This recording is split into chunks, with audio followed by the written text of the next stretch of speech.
Well, today I'm going to talk about a famous theorem called Morera's theorem, which you'll be surprised to see how useful it can be soon. And I'm going to start talking about the maximum modulus principle for analytic functions, which is a rather unique thing.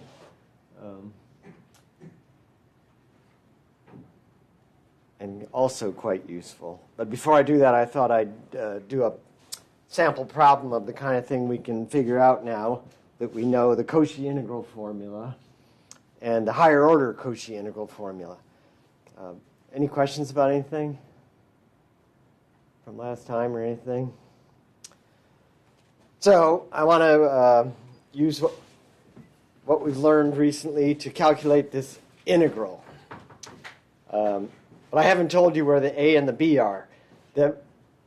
First of all, for that integral to make sense, you better specify that a and b are certainly not on the actual curve, because then they would have singularities on the curve, which would mean that integral probably can't be made sense of. But let's start thinking about what could happen in various cases. So let's see, the easiest case would be A and B both outside the circle. What would that integral be in that case? 0. Yeah, because Cauchy theorem, that thing inside the integral there would be an analytic function inside and on the curve. So that's a simple case. The integral there would be 0 by Cauchy's theorem. And we know that the case of a circle is the easiest case of a simple closed curve. So that's the easy case. Maybe now the next easiest case would be A inside and B outside. What would it be in that case?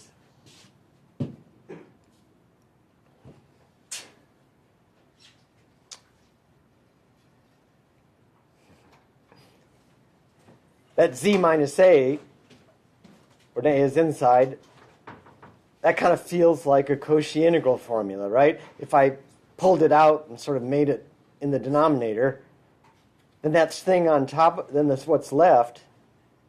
If b is outside, that stuff is an analytic function. And so what comes to mind? Yeah. Maybe use the Cauchy integral formula. Exactly. Well, let's see. That's what I'm going to do when b is inside.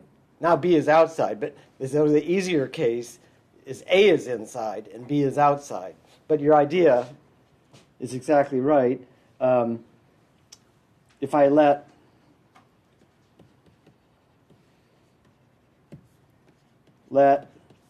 f of z be e to the 2z over z minus b cubed.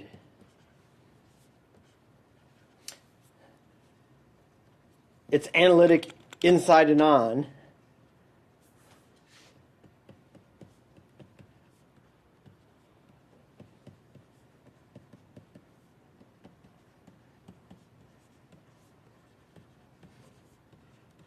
My curve. So the Cauchy integral formula.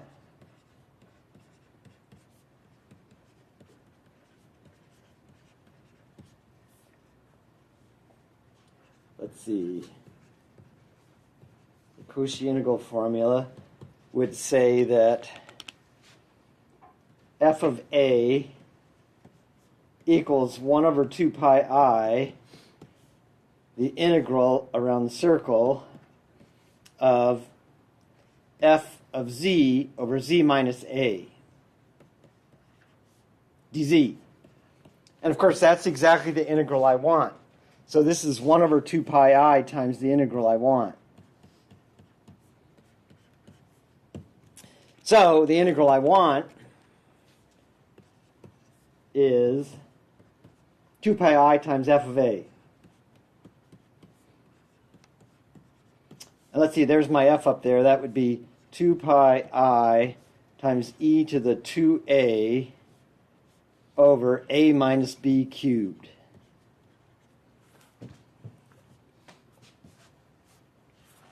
That's cool.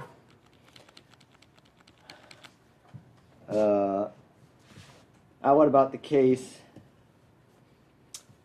B inside and A outside?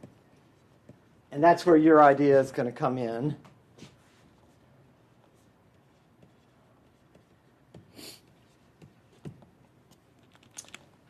We'll let, this time, let's see, A is outside. This time,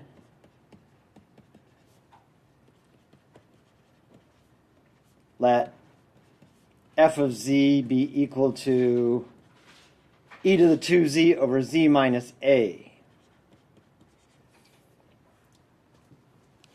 And then let's see. So when you were suggesting that I use the higher order Cauchy rules. Let's see. So what is the? Remember, the higher order Cauchy rules are the nth derivative of f at b would be n factorial over 2 pi I integral around the circle of f of z over z minus b to the n plus 1. And we wish that n plus 1 was equal to 3.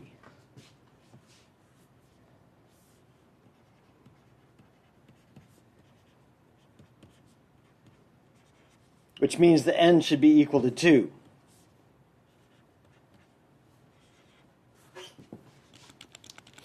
And so, in that case, we see that the second derivative of f at b is equal to, let's see, my n is 2, so that'd be 2 factorial over 2 pi I. And that integral then, when that n plus 1 is 3, that's exactly the integral I want.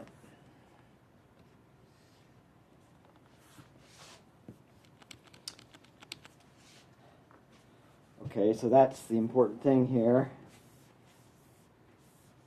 And so I is equal to the, let's see, the 2's cancel and I get pi I, let's see, I'll write it here. Yeah, it's pi I times the second derivative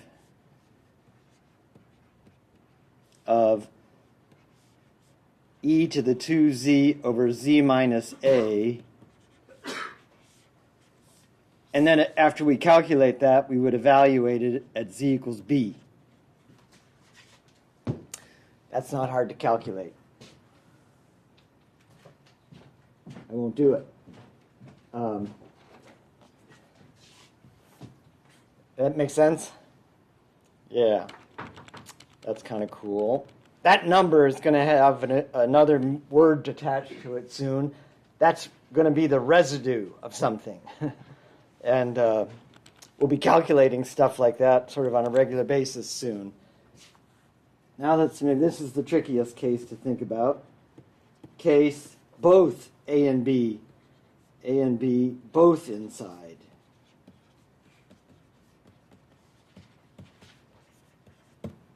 Any idea about what I should do? There's my C2, 0. Right now I'll assume they're different. I'll put an A there and a B there. Any idea about what I can do? If you've been reading the book, you might get some ideas.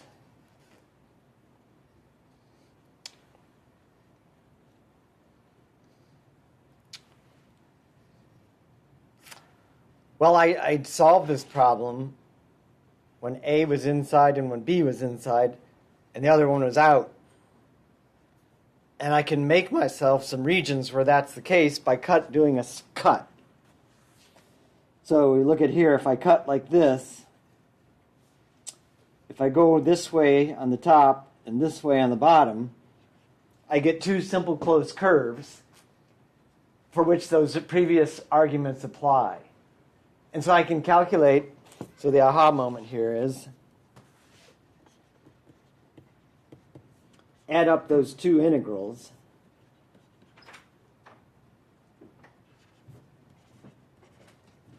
So add up the two integrals to get the integral around the circle of radius C20 and use the previous cases.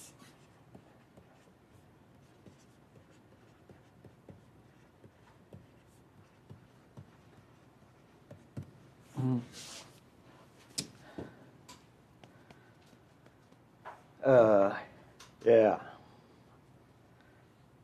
Let's see, I should have said, this case picture I drew here is if A is unequal to B. Okay, so that means we just add up the two previous A and B cases and we get the answer, which is kind of interesting. That's a typical complex analysis thing to do. Questions about that case? Those formulas for the higher order Cauchy theorem integral are valid even when it's not a circle.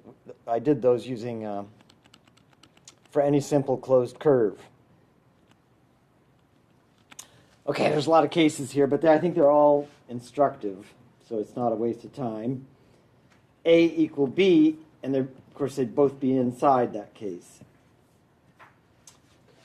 Then my integral would be integral around C20 of e to the 2z, and if they're both the same, that would be z minus a to the fourth dz, and that's just a higher order Cauchy integral formula. Let's see, this time the n plus 1 would be 4, and so the n would be 3, and this would be the third derivative. Let's see. We would use f of z equals e to the 2z, and the third derivative, 1, 2, 3, of a would be equal to 3 factorial over 2 pi I times the integral I want.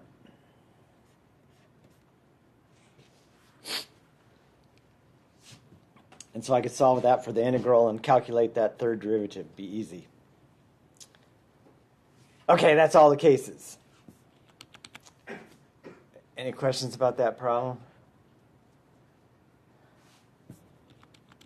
There's actually another quite reasonable way to do this problem.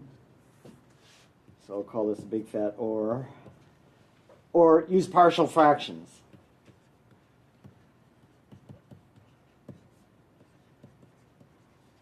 That's more work.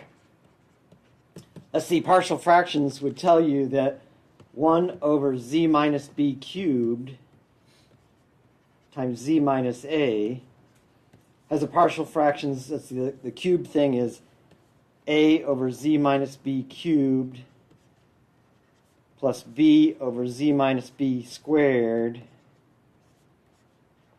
plus c over z minus b plus d over the easy one is d over z minus a. And then you do the routine of freshman calculus to figure out what those coefficients are. And then you would split that integral into a sum of 4 things, each of which is a higher order Cauchy integral formula instance. Okay, so that's a reasonable way to do it too, but it doesn't use any fancy thinking. I kind of like the fancy thinking above because it illustrates sort of why those formulas are important. Questions about that? Well, now for something incredibly easy. The Morera's theorem is something we've already completely figured out in the past, and I'll explain why. It's like a bonus theorem. So at the moment, we know a big fact.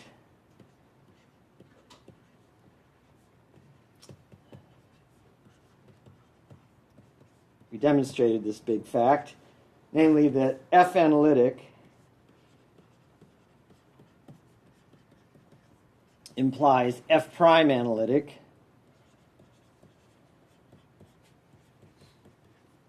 implies F double prime analytic, etc., forever. And so let's see, we know that, and we know that F prime, let's see, F prime exists implies that F is continuous.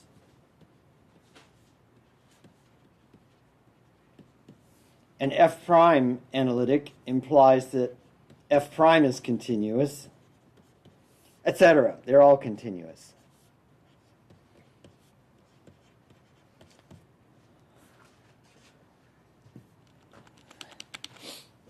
Okay, so I claim we already have the proof of Morera's theorem.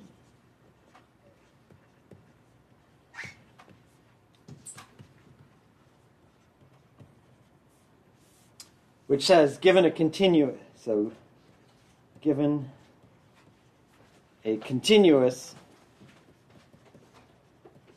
so all we know is that it's continuous, complex valued function,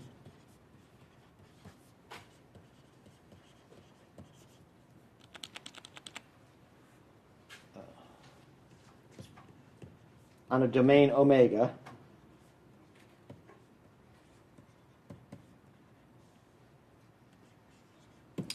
then the hypothesis is if the integral, let's call the function f.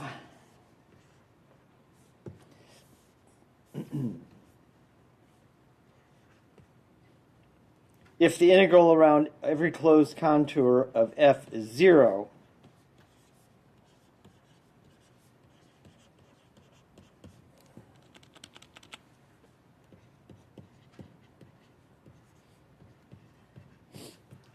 gamma in omega, then f is analytic. So we assume it's continuous, and that further condition of being having 0 integrals around closed curves means it's analytic. And I guess I should make a remark before I go much further. We know the reverse is true because that's the Cauchy theorem. The reverse is true.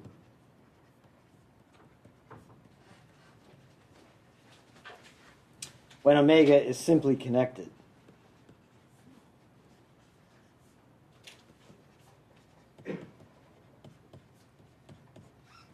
Meaning no holes. So and that's an if and only if thing. A continuous function is analytic if and only if the integral around every closed contour is 0 in a simply connected domain. That's nice to know. That means if you're going to understand analytic functions, you've got to study complex integrals around closed loops, which is why we've been kind of obsessed with them. Well, the proof of Morera's is a very sneaky, clever thing.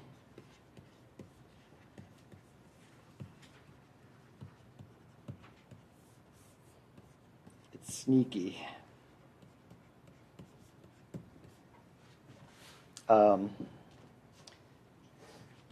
So let's see.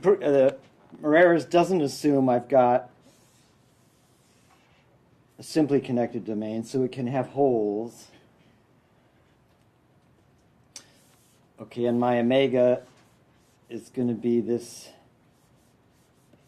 shaded stuff. And I'm thinking about my antiderivative business. I'm going to fix a point A, and I'm going to let a point Z, let's see, remember I had a point Z here, and I took a curve that went like this. In fact, I let this be a Z naught, and then when I wanted to differentiate this thing, I took a curve I took a little circle about this thing, and I extended my curve to z here by a straight line. And then I was, because that's a reminder of how I went about showing I could cook up antiderivatives. So remember how I did that. Back when I did it, I said let f of z equal the integral from a curve that starts from a fixed point A and goes to z. And because of the hypothesis about integrals around closed loops, that's exactly what allowed us to show that that was well defined. It's independent of how I choose the path. So I might as well choose my path. So our hypothesis is exactly what we needed,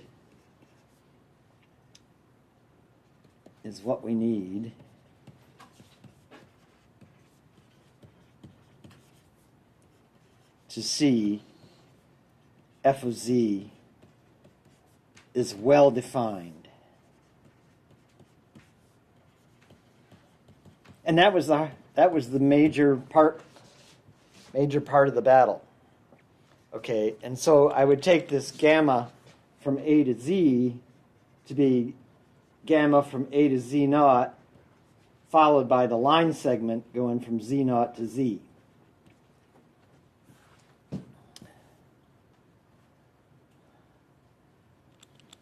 So f of z is well defined.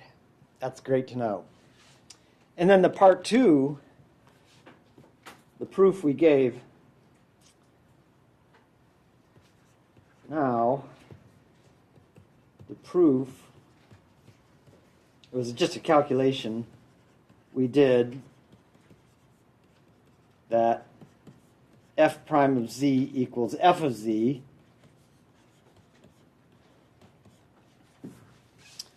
When we were messing around with antiderivatives, goes through.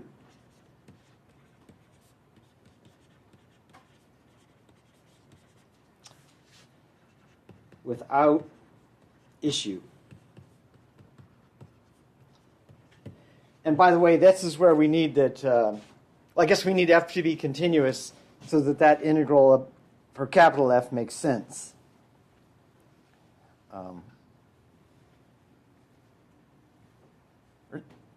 Yeah. I guess this is actually where we need f to be continuous. For that, because that argument required f to be continuous for it to work. This is where we need to use the continuity of f.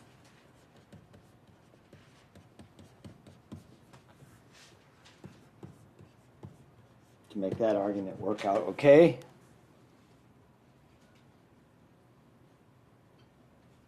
Well, now here's the interesting thing.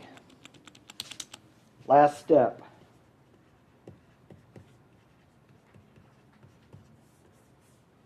So we've got this capital F, and f prime is equal to little f.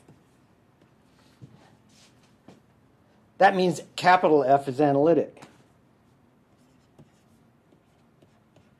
It has a complex derivative on an open set.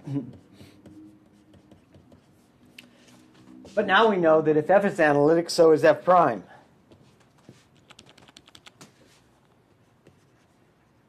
But capital F analytic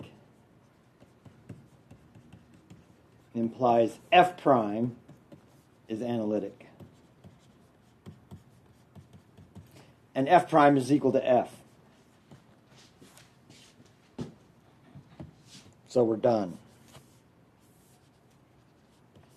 And that's kind of neat. So you might ask yourself, why the heck will we need such a thing? Here's a fantastic thing.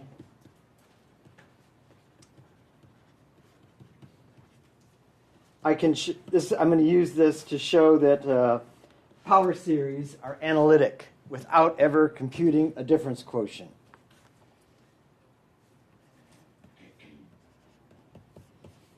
We will use this to show that power series converge to analytic functions.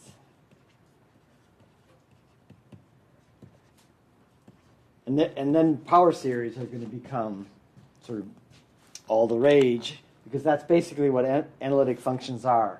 They're locally given by power series. But it's an important first step to see that power series are analytic. Power series converge to analytic functions, inside the radius of convergence, of course.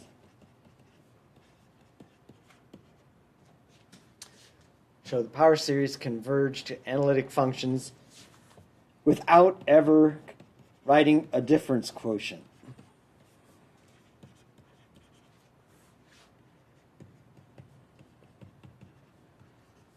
Writing down a difference quotient.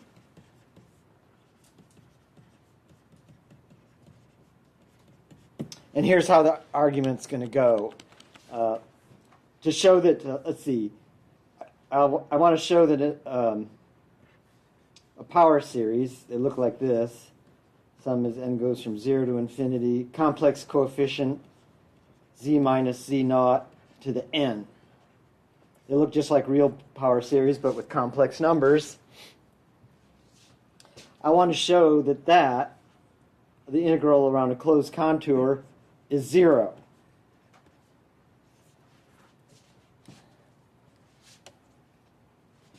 Okay. And we're going to know that power series converge uniformly. So we will know soon that power series converge uniformly inside their radius of convergence. And of course, when you have continuous functions that converge uniformly, the limit is continuous. So they converge uniformly to a continuous function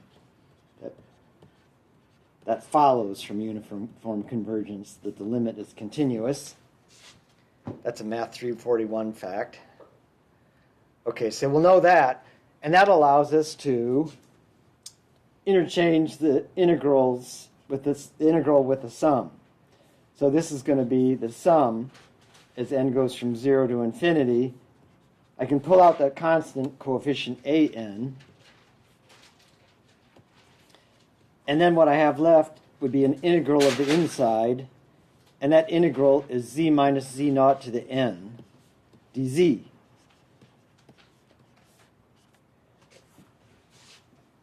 And that's a big fat 0. All those things are 0. Because that integral is equal to, let's see, what is it? That would be the integral around a closed contour of, let's see, that's d by dz of something. That's d by dz of 1 over n plus 1 z to the minus z naught to the n plus 1. Those all have antiderivatives. And so since that's a closed curve, that's 0.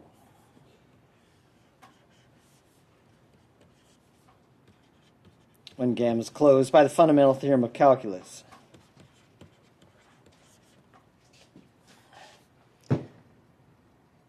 So that's just a preview of what's coming. I'm going to fill in all the details later, but it's a great moment in complex analysis to be able to differentiate something without writing a difference quotient. Question? Should that be n plus 1 in the power in the should be 1 over n? No, let's see. 1 over n. It's n plus 1, you're right. It's an antiderivative, so how when you differentiate that n plus 1s cancel and you get an n. Yeah, so that checks out. Anyway, that's nifty. Okay, well, that's Morera's theorem, and we'll harvest consequences later, and that's going to be one of the biggies, which now I can turn to the famous maximum principle. So see, once we get the Cauchy integral formula, a lot of these big things just pop out. And one of the big things is the maximum modulus theorem.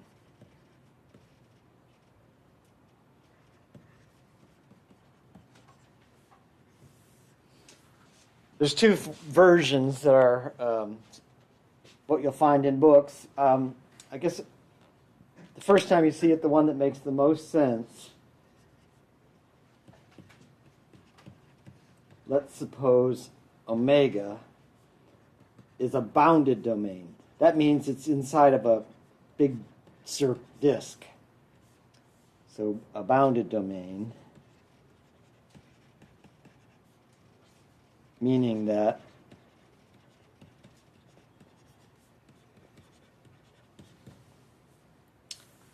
omega is contained in a big disk for some r.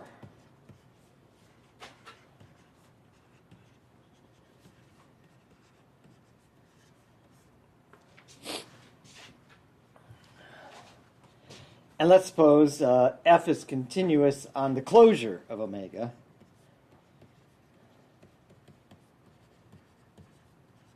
Okay, bounded is important.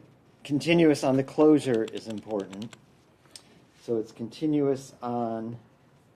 This doesn't stand for the conjugates of omega, points in omega. That is the closure. So that means tossing the boundary. It's like when I took the disk and added the circle to it and got a closed thing. So we're assuming f is continuous on the closure. So I should... omega equals the closure of omega. Okay, so of course the closure is a closed set. So now the omega closure would be a closed bounded set. Okay, and let's see, the next thing I need to assume is that f is analytic in omega. So it extends continuously to the closure. Then the maximum principle says that the modulus of f attains its maximum value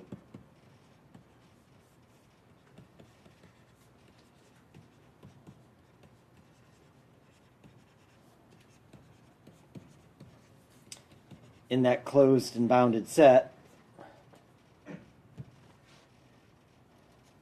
on the boundary.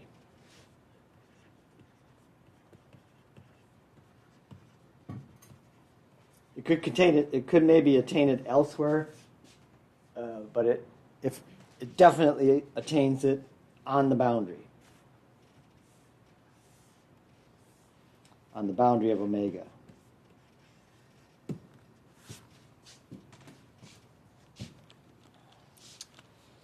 A somewhat fancier version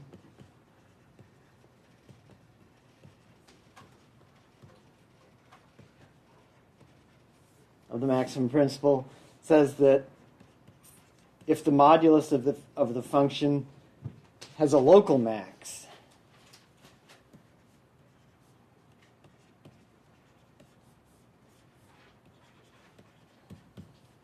at a point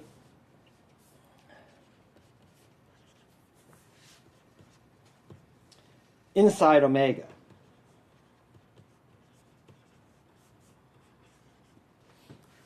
then f has to be constant.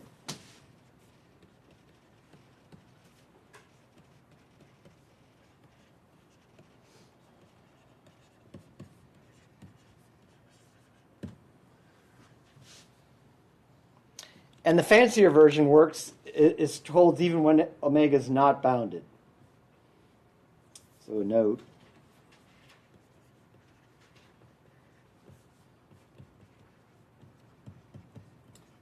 fancier version holds even when omega is not bounded.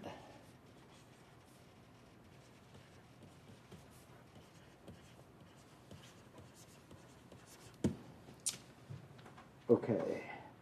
So the feeling is if I graph the modulus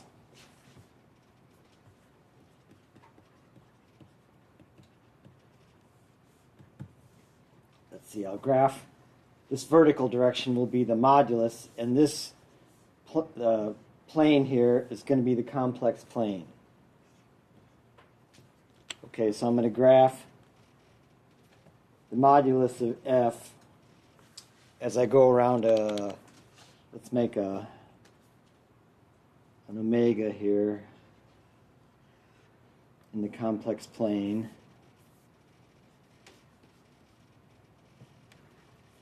The modulus of f, if it has a bump and it kind of feels like you can sit on the bump,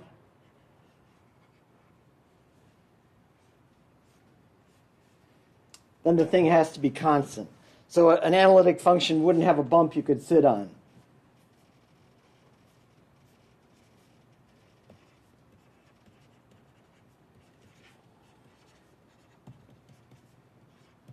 When f is analytic.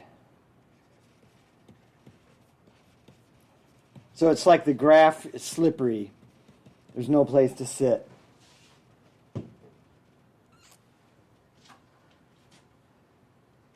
So there's always an uphill direction, and you can keep going uphill until you hit a point on the boundary. That's the feeling. That's not how we're going to prove it, but that's the feeling. And the key to any maximum principle is going to be, behind every maximum principle, there kind of is something called averaging property. So analytic functions satisfy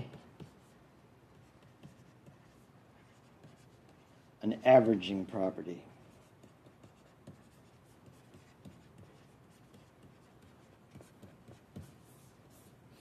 An averaging property is easy to see. Let's suppose I have f analytic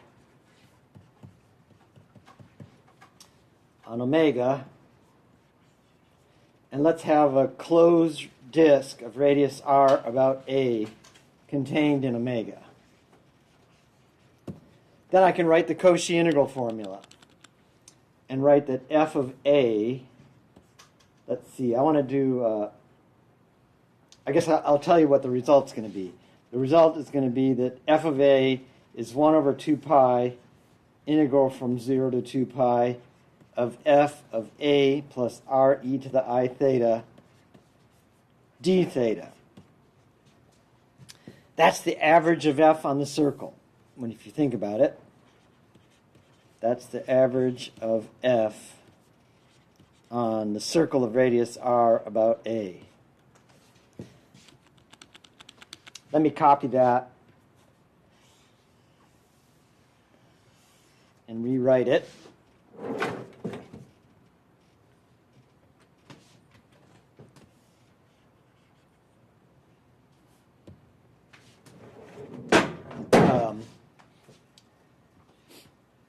Let me move this over a little bit. Another nice way to look at that is to stick in the r and realize I can put an r, where am I going to put it? I'm going to put it right, a 2 pi r here, which is the length of that circle, and an r dr right here. And r dr is ds. So that's an average with respect to arc length. You integrate with respect to arc length, and then you divide by the total arc length. So if you prefer to think of that average as this, then you're welcome to. They're the same thing. So is d theta r dr? No. D theta is the angle. And if I wanted it to be arc length, I'd need an r dr there. And so the way I give myself that is I divide and multiply by r. But where's the dr comes? You're thinking of the element of volume. R d theta is the volume of a little polar rectangle. That's the arc length. So if you have a little polar rectangle, that's the ds, and the other part would be the dr. That would be the thickness of the polar rectangle. But this is the arc length. ds arc length. The element of arc length.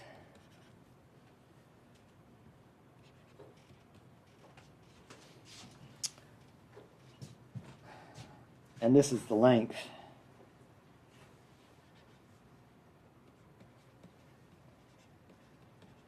Of the circle of radius r about a. Anyway, either way you look at it, it's an average. And the y of that is simple. It's just the Cauchy integral formula. F of a equals 1 over 2 pi I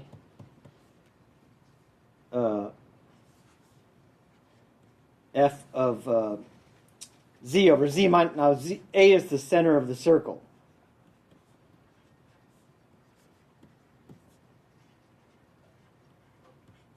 And so that would be 1 over 2 pi I integral from 0 to 2 pi. I put my f of a plus r e to the I theta here. But then the z is a plus r e to the I theta. And then I subtract the a. So the a is going to go away in the bottom. And then the dz is I times r e to the I theta d theta.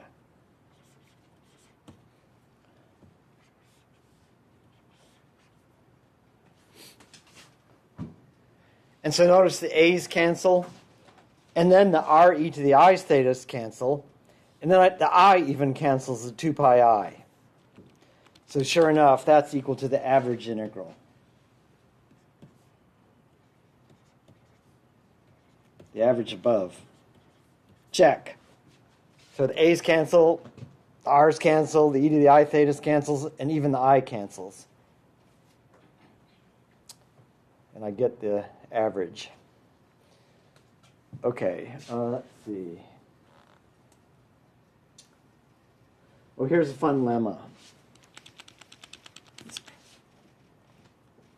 that I'm going to need for the maximum principle.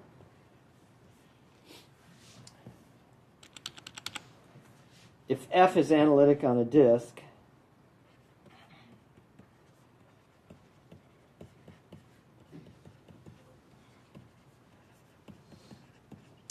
and the modulus is constant there,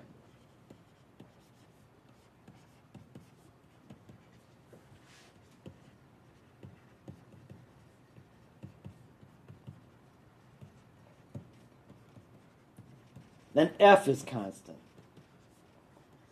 This is going to be an application of the Cauchy-Riemann equations. A simple one. Okay, I need this lemma and I need the averaging property, and that's all I need. So this is an easy thing to do when you look at it properly. Let's write f equals u plus iv like we always do, especially if we're going to use the Cauchy-Riemann equations. Then the modulus of f is the square root of u squared plus v squared. And that's equal to c, a constant. That's what we're assuming. Let's assume that.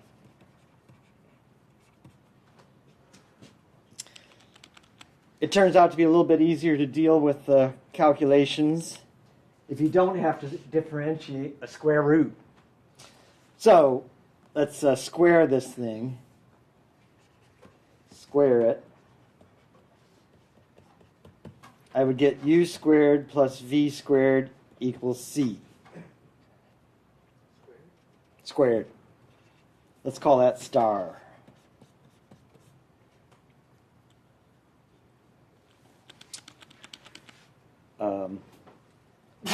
Here's if you start thinking about what the heck am I going to do with this, how I'm going to relate this to the Cauchy-Riemann equations.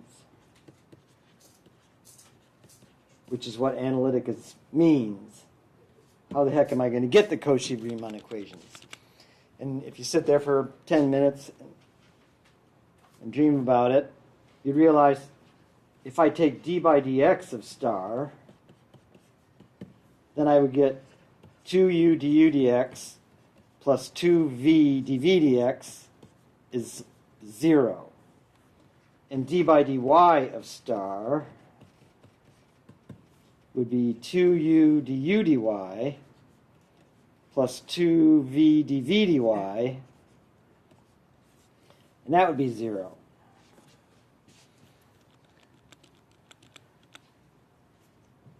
And then, let's see, I can divide out the 2's, and I can get myself a matrix equation.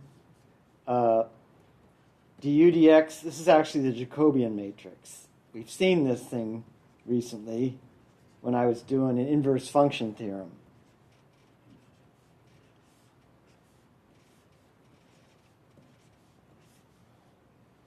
And that's the 0 vector.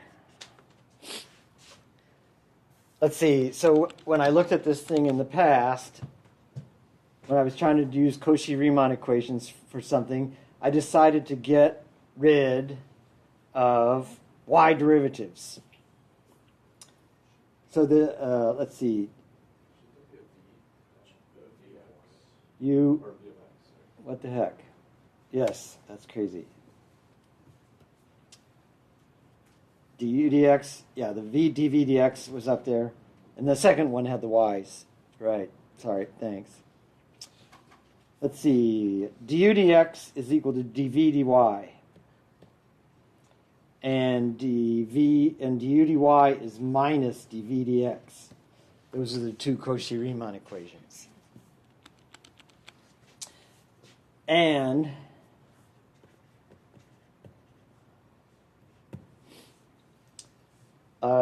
the determinant of that matrix is equal to du dx squared plus dv dx squared, and that's the modulus of du dx plus I dv dx squared, and that's red box number 1.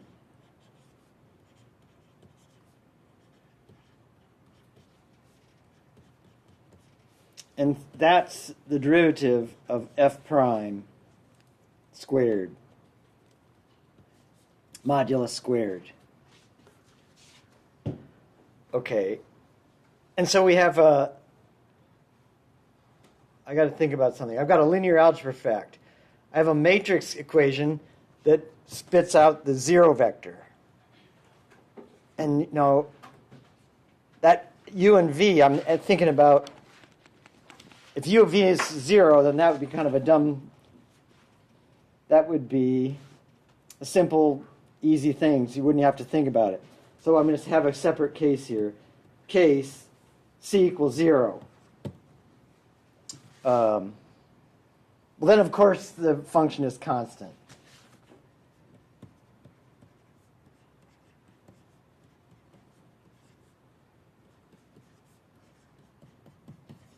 Done. But if c is not equal to 0,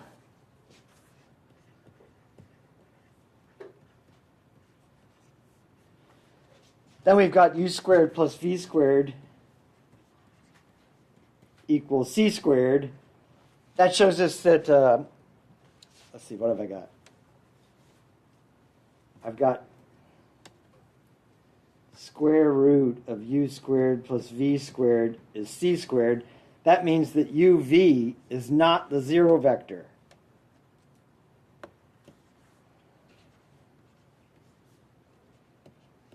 Oops, 0 vector. Okay, so I've got a matrix problem. A uv is not the 0 vector. Matrix times that vector is the 0 vector. What kind of matrix is that? I heard somebody whisper, singular. Its determinant is 0. So a non-zero solution, so ax equals 0 vector